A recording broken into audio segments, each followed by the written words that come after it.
May nag-request nga na kamami ng carbonara recipe kaya tara, tuin natin.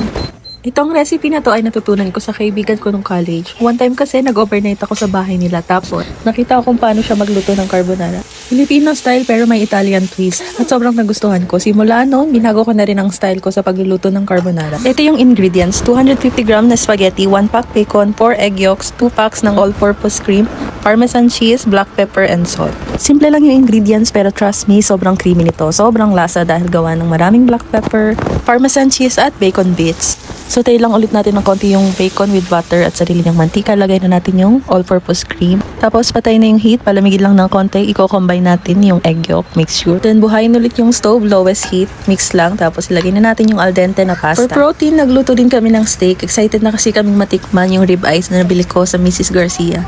350 lang siya, mas mura kumpara sa usual na nabibili namin. Nung natikman na nga namin, okay naman, sakto naman sa price niya.